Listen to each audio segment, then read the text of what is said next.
Amados hermanos, feliz día del Señor. La concepción cristiana de la historia y de la vida del hombre, de cada hombre en particular, tiene un trazado lineal. Es decir, concebimos la historia con un origen, con una trayectoria y con un destino. E igualmente nuestras propias vidas.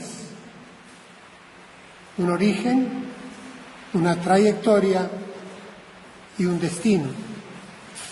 No andamos con filosofías que invoquen espirales, con ascensos o retrocesos, tampoco con filosofías que proclamen ciclos repetitivos o eternos, y en realidad tenemos casi el apoyo de las ciencias naturales y de las ciencias de la salud cuando conciben que la vida del hombre tiene un comienzo, tiene una trayectoria y tiene un final. E igualmente con historiadores, antropólogos, politólogos, sociólogos, que revisan el transitar del fenómeno humano sobre la Tierra y le dan un origen, le dan una trayectoria y, por supuesto, una interrogante hacia el futuro. Ahí hay diferencia. Hermanos, el pueblo de Israel, cuando leemos todos los relatos de 2000 años de historia, desde su formación a partir del anciano Abraham en Ur de los Caldeos, hasta el evento mesiánico con la venida de nuestro Señor Jesucristo en el siglo I, en esos 2000 años el pueblo de Israel tenía de sí mismo una concepción de que avanzaba en un camino y que ese camino tenía un origen, que ese camino tenía un desenvolverse en el cual Dios, el Yahvé, ejercía rectoría y que tenía un destino hacia el final. Esto lo encontramos en el Antiguo Testamento, esta visión con sentido de camino. Y hermanos, cuando entramos en el nacimiento de la iglesia primitiva, la iglesia de Jesucristo, recordemos que a nuestros hermanos de fe los llamaban los del camino. Y antes de que se usara el término evangelio, su predicación se llamaba el camino, porque había este sentido de hay un transitar, hay un futuro, hay un destino. Y sobre él, sobre todo esto, está nuestro Dios, el Dios y Padre de nuestro Señor Jesucristo. Así que, hermanos, somos un pueblo en marcha y vamos en marcha hacia la ciudad de Dios, como nos describe el autor del libro de los Hebreos, y nos aconseja mirar el ejemplo del patriarca Abraham, que viviendo en tierra prometida, en tierra de Canaán, vivió como extranjero, porque buscaba, prefería, anhelaba, visionaba aquella ciudad que tiene fundamentos y cuyo arquitecto y constructor es Dios. Y se nos recomienda que tengamos esa visión de camino. Así que, hermanos, nosotros debemos de incorporar a nuestro sentir, a nuestra vivencia, ese toque de peregrinaje que en otra oportunidad ya he recomendado como pastor a la congregación. Nosotros no nos encontramos como hojas secas a merced del viento o a merced de la suerte. No somos huérfanos en nuestro caminar, tenemos ciertas certezas no somos nómadas, término que se está poniendo de moda en la nueva reconstrucción social europea, el nomadismo. No, nosotros no pertenecemos a esos cíngaros que no saben a dónde van ni de dónde vienen, que saben del hoy y no del mañana. Nosotros somos peregrinos guiados en un camino dado y nuestro destino, nuestro camino está trazado. Hoy quiero aclarar que cuando revisamos la historia del pueblo de Israel o la historia de la iglesia primitiva en la Sagrada Escritura, es evidente que encontramos esta marcha sobre este camino a todo un pueblo, a toda una iglesia, a una comunidad con sus líderes. Y a veces, al buscar su historia, la de estos líderes, de estos grandes personajes bíblicos, y querer tomar de estos personajes ejemplo de camino, ejemplo de cómo transitar, nos surge una dificultad natural. Casi todos ellos, hermanos, trazaron unas huellas prácticamente heroicas, titánicas, algunas de las escenas de las que fueron protagonistas. Y el consejo es cuidado con intentar calcar. No podemos hacer traspolaciones.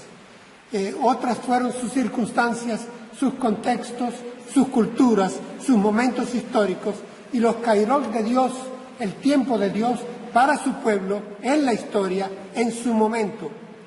Y sin embargo, ver que compartimos con ellos, con todos ellos, el común denominador de que fueron como nosotros, hombres y mujeres, hijos de Dios, y que lo más importante quizá, no solamente tenemos la misma textura ontológica, sino que tenemos el mismo Dios, un Dios que es Padre de su pueblo, un Dios que cuida de sus hijos, un Dios que es fiel, que es amor, que es bondadoso, misericordioso y que ha elegido por gracia a quienes son hijos suyos. Así que teniendo esto como introducción, les voy a llevar a lo que será nuestro texto base el día de hoy.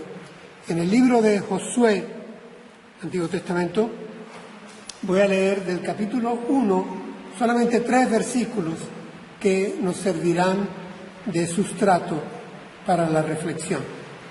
Josué 1, del 7 al 9. Leo en Reina Valera Contemporánea. Tienes que esforzarte y ser muy valiente. Pon mucho cuidado y actúa de acuerdo con las leyes que te dio mi siervo Moisés. Nunca te apartes de ellas, ni a la derecha ni a la izquierda, y así tendrás éxito en todo lo que emprendas. Procura que nunca se aparte de tus labios este libro de la ley.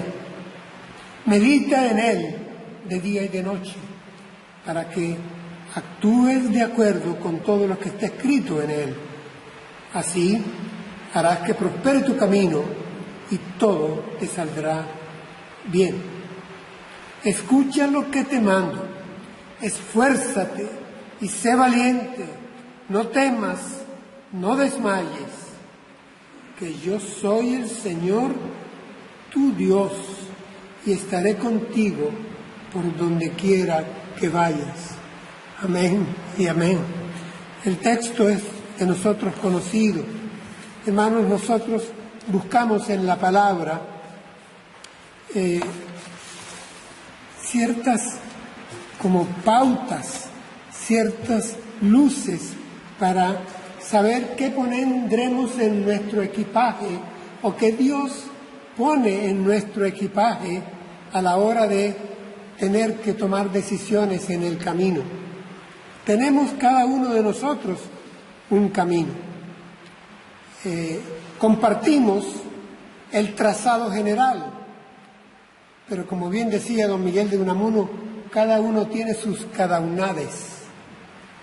Es decir, nuestros detalles diferenciales, nuestras particularidades, nuestras singularidades, que nos hacen propios, especiales, únicos. Hermanos, a veces esas pequeñas decisiones tienen consecuencias trascendentes. Y cuando hablo de camino en esta mañana, no estoy refiriéndome a un camino total de principio a fin. Estoy refiriéndome a todo el cotidiano caminar del cada día, de esta tarde, de esta noche y de mañana, o de aquí a 5 años. Decisiones que tomamos, hermanos, múltiples a cada instante. Y como bien decía un hermano a quien recuerdo y con mucho cariño amo, teólogo peruano, don Pedro Arana, me decía: Víctor, cada decisión que tomamos es un paso de obediencia o desobediencia.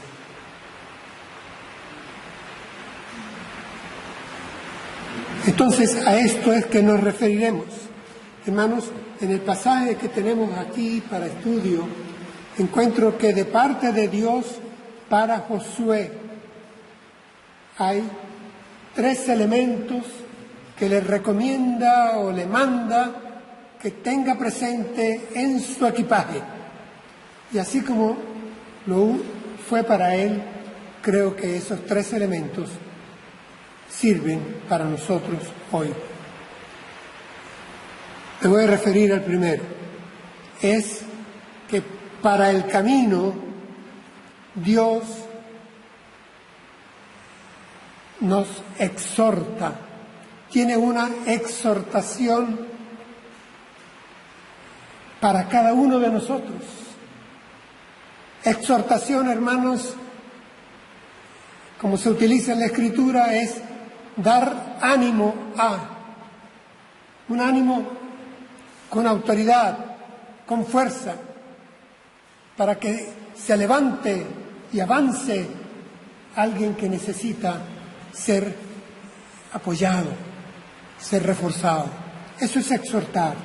Y nuestra primera parte toca atención a su exhortación. La exhortación de Dios a nosotros. Leo lo que del texto se refiere a esto.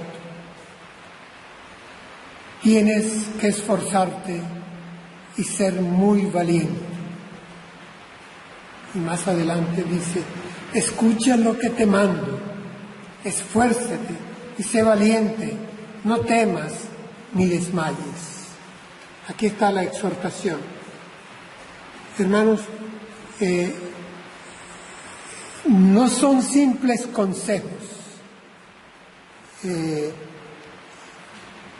Estas expresiones, estos recordatorios, son prácticamente exigencias de parte de Dios para cada uno de nosotros en nuestro caminar.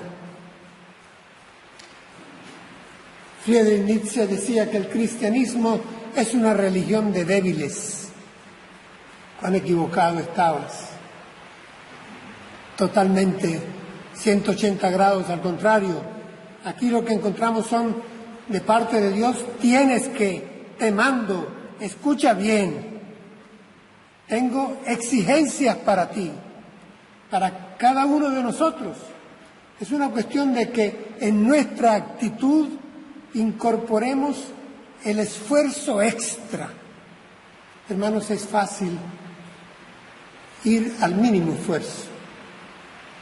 Aquí hay un llamado, hermanos, a que no busquemos tercerismos, a que no hagamos diferimientos. El llamado es a una milla más, un poco más.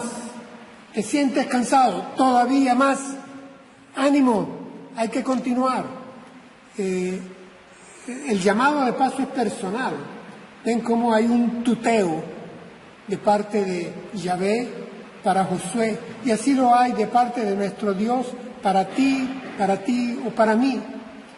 te mando, Víctor Cuadra, es que tienes que, escúchame. ¿Y qué me dice? Esfuérzate y sé valiente. Hermanos, esta combinación va acompañada de la necesidad. La necesidad es el peligro de que yo tenga temor. Me dice, no temas, sé valiente, Víctor Cuadro. No desmayes, lo contrario, esfuérzate, porque nuestra carne es débil. Hay muchas hostilidades alrededor. Es fácil que caigamos en el desmayo, en el desaliento, o que el temor nos paralice. Y la exhortación para nuestro equipaje, a nosotros, Dios nos exhorta a cada uno de nosotros a ser valiente, a esforzarnos, a vencer ese miedo que paraliza, a no desmayar, a redoblar cuando veamos que estamos caídos, que estamos en dificultades, no hundirnos.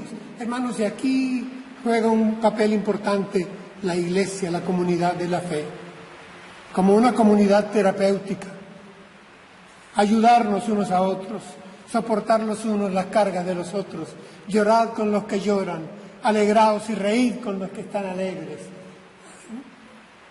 Ayudémonos para juntos en el camino lograr avanzar, sabiendo que de parte de Dios tenemos que poner toda nuestra parte, porque hemos de amar a Dios con todo nuestro corazón, con todas nuestras fuerzas, con toda nuestra alma, con todo nuestro ser. Así que no es una fe para débiles, para discapacitados. Los que estamos aquí estamos siendo retados por nuestro Padre Celestial a que seamos fuertes como los que más, que seamos valientes como los que más, que venzamos el miedo como los que más y que no desmayemos como muchos desmayan. Amén. De parte del Señor está su exhortación.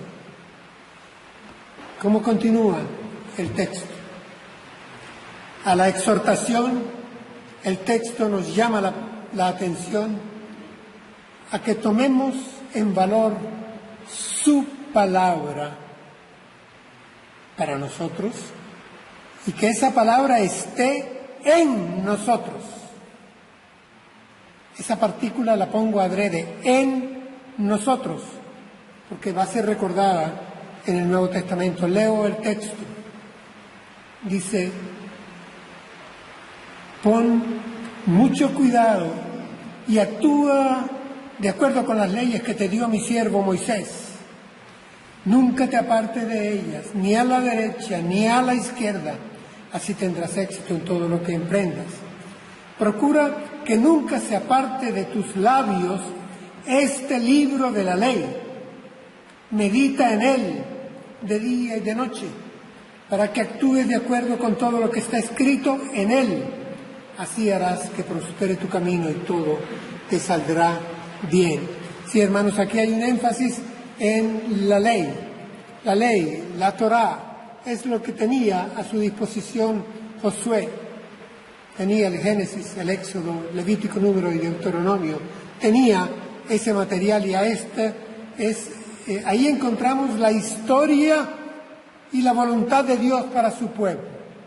En el Génesis está la elección, en el Éxodo está la liberación, en Levítico, Número y Deuteronomio está la legislación para su pueblo, su voluntad.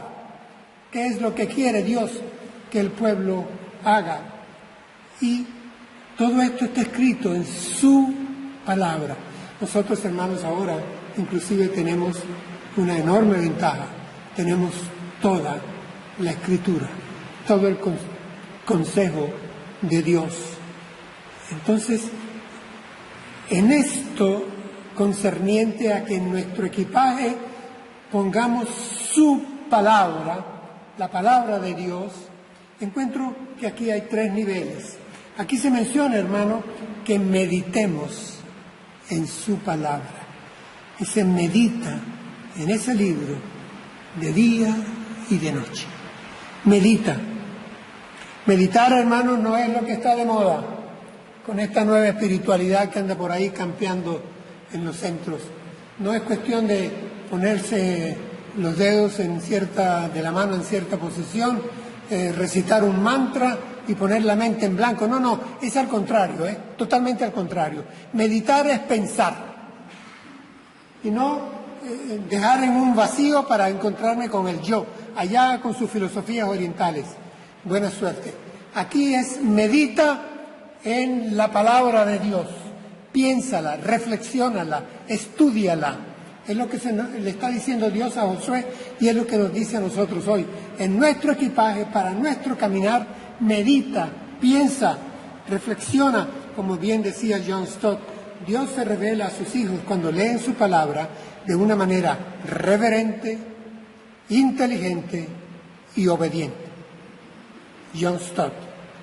Así que tenemos que acercarnos a la palabra con ese espíritu de meditar inteligentemente en ella para aplicarla a nuestras vidas. El segundo nivel que encuentro acá es que, refiriéndose a la palabra, dice que nunca se aparte de tus labios este libro de la ley.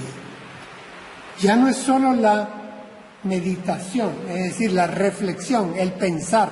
Ahora se está refiriendo al conversar, al hablar. Es más transitivo, es el compartir. Vamos, cierto o no, aquello que de la abundancia del corazón habla la boca. En lo que yo piense de día y de noche, porque esa es una expresión que no tiene que ver con que haya luz de sol o haya luz de luna. Tiene que ver es que con cierta continuidad, no de vez en cuando, yo medite en la palabra. Y ahora que con cierta continuidad yo la exprese, ¿a quién? A alguien que esté a mi lado, familiar, conocido, vecino, amigo, compañero de estudios, de trabajo, desconocidos algunos, pues que yo la comparta, que no sea parte de mis labios. Josué tenía que expresarla, transmitirla, compartirla, no sea parte de tus labios este libro. Y finalmente encuentro que también aparece en 2 momentos acá, actuar. Entonces no es solo meditar en su palabra, pensar su palabra, no es solo compartirla de labios en palabras, en vocablos, en frases repetidas o versículos, citarlos, es vivir la palabra. Aquí nos dice, actúa de acuerdo a la palabra, al libro. Medita en ella para que actúes de acuerdo. Vuelve a repetir, casi de manera cacofónica. Es decir, para vivirla hay que haberla meditado, hay que compartirla y, conforme a ello, hacerla vida. Sed hacedores de la palabra, no tan solamente oidores o recitadores. Sí, hermanos, pensamiento, conversación y hechos, todo bajo el control de su palabra en nuestro equipaje para el camino. Les dije que había puesto adrede esa partícula, su palabra en nosotros, porque es que el apóstol Pablo la utiliza. Y leo para ustedes carta a los Colosenses del apóstol Pablo. Que la palabra de Cristo habite en abundancia en vosotros, con toda sabiduría, enseñándoos y amonestándoos unos a otros con salmos, himnos y canciones espirituales, cantando a Dios con acción de gracias en vuestros corazones. Colosenses 3:16. Que la palabra de Cristo, que la palabra de Dios abunde en vosotros. habla de abundar, de rebosar, y en nosotros, no en la mesita de noche, no en el banco de la iglesia, es en nosotros, porque la hemos incorporado a nuestro esquema de pensamiento. Por eso hemos de celarla en alto grado. En el Salmo 119, conocido también de nosotros todos, leo del salmista: tu palabra es una lámpara a mis pies, es una luz que ilumina mi camino. Reina Valera 60 es lámpara a mis pies y lumbrera a mi camino. Salmo 119, 105. Hermanos, noten aquí la belleza de la metáfora, ¿no? Es lámpara a mis pies y lumbrera a mi camino. A mí me ha gustado mucho esto porque es muy personal, pasa a ser muy íntima, muy mía. Mi madre me la enseñó cuando yo tenía 5, 6, 7 años. Tenía que memorizarla. Y no me era difícil, como a esa edad el egoísmo está en su máxima expresión, todo es mío, pues esta lámpara es a mis pies y para mi camino. Pero lo cierto, hermanos, es que eso es útil, porque como digo, cada uno tiene sus cadaunadas. Y tenemos nuestros pies, nuestras piedras con las que tropezamos, nuestros caminos que andamos, los atajos que a veces queremos tomar. Es bueno que cada uno de nosotros, tú y yo, tengamos la palabra de Dios alumbrando nuestras decisiones cotidianas, nuestro andar, nuestro caminar.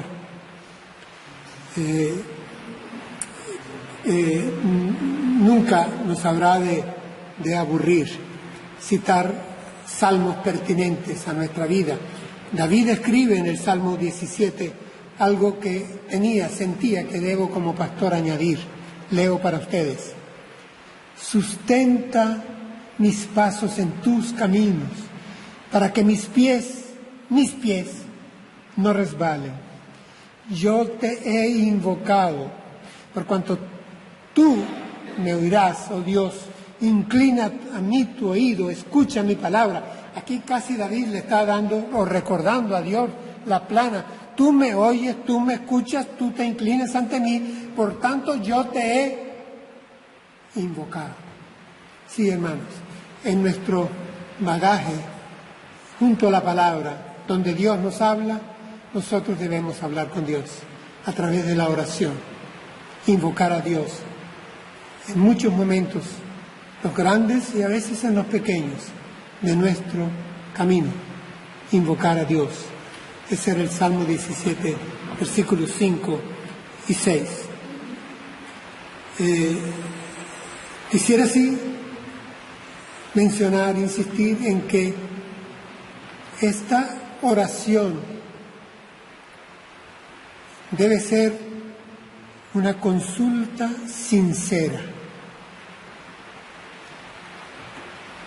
Hermanos, cuidémonos de aquello de yo dejo esto en las manos de Dios, pero en el fondo en realidad estoy haciendo lo que me da la gana. La idea que se me vino hoy la pongo en práctica y no la consulto a Dios. No, Dios tiene el control. Esto se está tornando en una muletilla evangélica peligrosa. Dios tiene el control, pero yo soy el que está al mando del timón y yo ando tomando decisiones y yo escribo mi texto de bitácora. Hermanos, que sea una consulta sincera. Señor, dependo de ti. Ayúdame a acertar. Esto no es caer en una actitud de parálisis contemplativa y a la expectativa de una voz audible o de una visión que hemos de tener en un sueño. No, tenemos que actuar. Sí, tenemos que actuar, pero prácticamente pidiéndole al Señor: ciérrame, tráncame la puerta que yo quiero empujar y no me convenga. Y facilítame aquella donde yo también quiero empujar y esa sí me conviene. Es en realidad un egoísmo santo decirle que se haga tu voluntad en mí, porque Él cumplirá su propósito en nosotros hasta llevarnos a su presencia. Ahí vamos al final del sermón. El tercer elemento, teniendo en cuenta su exhortación a esforzarnos y ser valientes, a no tener miedo, a no desmayar, tomando en cuenta que en nuestro equipaje debe ir al caminar su palabra, que debemos de meditar en ella, que debemos de conversarla, expresarla con nuestros labios y que debemos de vivirla viviendo de acuerdo a lo que meditamos y hablamos.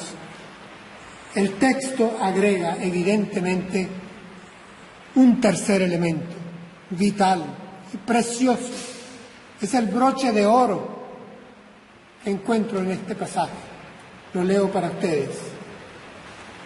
Yo soy el Señor tu Dios y estaré contigo por donde quiera que vayas. Hermanos, a esto que hemos añadido, que hemos mencionado, hay un extra muy especial, sin el cual no podría realizarse nada, y es su presencia con nosotros. Atención a su presencia con nosotros. Está garantizada, no está condicionada, es garantizada. Y miren cómo empieza, dice, es que, recuerda Josué, yo soy, yo, el que te habla, el que te dice ánimo, el que te dice toma en cuenta mi palabra. Es que yo soy ese, soy el Señor. Esa es su identificación. El Señor, cuando se presenta como el Señor, es el Señor, el creador, sustentador del universo, el creador del pueblo de Israel, el que te dio la vida a ti y me la dio a mí, el que eligió al pueblo de Israel y te eligió a ti y me eligió a mí para que formemos parte de su santo pueblo. Ese Dios, ese Señor me está tuteando y me dice, yo estaré contigo por donde quiera que vayas. Si estás caído, yo te levanto. Si estás caminando bien, voy contigo. Si vas muy acelerado, te freno. Yo voy contigo a donde quiera que sea. A lo más difícil, ahí estoy yo. A lo más fácil, ahí estoy yo. Es la garantía, mis hermanos, de que tenemos un buen Padre Celestial que está con nosotros en las buenas y en las malas. Ese es nuestro Padre Celestial. No estamos solos. Como decía esta mañana en Vinaroz, Él es nuestro compañero caminante. Lo anoté para repetirlo acá. Él es nuestro compañero de camino. Él va con nosotros en el Salmo 121. El autor del Salmo escribió esto.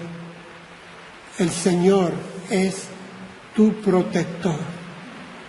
El Señor es como tu sombra. Siempre está a tu mano derecha. Ni el sol te fatigará de día, ni la luna agobiará en la noche. Sí, hermanos, miren, esto es el Señor quien es tu protector, mi protector, nuestro protector. Si Dios es con nosotros, ¿quién contra nosotros? Él es nuestro protector ante cualquier peligro, riesgo. Estamos seguros en sus manos descansamos. Dice, es como tu sombra, escribe el poeta, el cantautor. El Señor es como tu sombra, está pegada a tus pies, no se separa de ti. Si voy hacia allá, conmigo va. Si voy hacia acá, conmigo viene. Si me alejo más, conmigo está. La sombra está atada a mí, a mis pies, a mis talones. Ese es mi Dios, ese es tu Dios, el Dios de Josué. Es como tu sombra, está contigo en el hospital, está contigo en la fiesta de cumpleaños, está contigo en el templo, está contigo en el trabajo, o en la huerta, o en el sitio de estudios. como tu sombra, hermanos, como mi sombra. Es mi compañero fiel, está siempre conmigo. Su compañía, su presencia, es la palabra clave aquí, es prometida y Él cumple sus promesas. Su promesa es permanente, su presencia es total. Cuando en forma poética dice, ni el sol te fatigará de día, ni la luna te agobiará en la noche. Sabemos que una vez más lo que está diciendo es que sea de día, que sea de noche, su presencia estará contigo. Él estará contigo, Él estará conmigo, de día o de noche, no importa. Es esta reiteración de que es una relación interpersonal continua, de verdad continua. Y aunque nosotros fuéramos infieles, Él permanece fiel. Él no puede negarse a sí mismo. Él es fiel y verdadero. Ese es su nombre, fiel. Él es fiel. Y gracias, Señor, porque eres fiel ante mi finitud, ante mi flaqueza. Tú eres el fuerte, tú eres fiel. Es el Señor Jesús, palabra suya, la que recuerdo, ya pronto a terminar, cuando poco antes de ascender a los cielos, le dice a sus discípulos, vayan y hagan discípulos en todas las naciones, y bautícenlos en el nombre del Padre y del Hijo y del Espíritu Santo. Enséñenles a cumplir todas las cosas que les he mandado y yo estaré con ustedes todos los días hasta el fin del mundo. Amén. Estas son palabras del Señor Jesús para cada uno de nosotros, para ti y para mí. Yo estaré contigo, contigo, contigo. Estará conmigo todos los días hasta el fin del mundo, hasta el fin del tiempo. Amén. Mateo 28, 20. Es, hermanos, que Él está con nosotros en nuestro camino. Así que para el camino tenemos su exhortación, tenemos su palabra y tenemos su presencia, su exhortación, su palabra y su presencia. Hermanas, hermanos, su gracia es inagotable, su bondad igual, su fidelidad, por supuesto. Él nos ha dado su Espíritu Santo que está con nosotros y es el Consolador que está con nosotros y es el Magíster que está con nosotros. Y dice, mi Padre les dará el Espíritu Santo que estará con vosotros para siempre. Esta es la garantía. Termino el sermón leyendo un texto que no voy a comentar. Por sí solo quiero dejarlo. Lo escribió el profeta Isaías por el Espíritu Santo de Dios, y lo leo. Oigan en calma, hermanos. El Señor da fuerzas al cansado y aumenta el vigor del que desfallece. Los jóvenes se fatigan y se cansan, los más fuertes flaquean y caen, pero los que confían en el Señor recobran las fuerzas y levantan el vuelo como las águilas. Corren y no se cansan, caminan y no se fatigan. Isaías 40, 29 al 31. Simplemente demos gracias al Señor por esto. Demos gracias al Señor. Demos gracias en oración al Señor.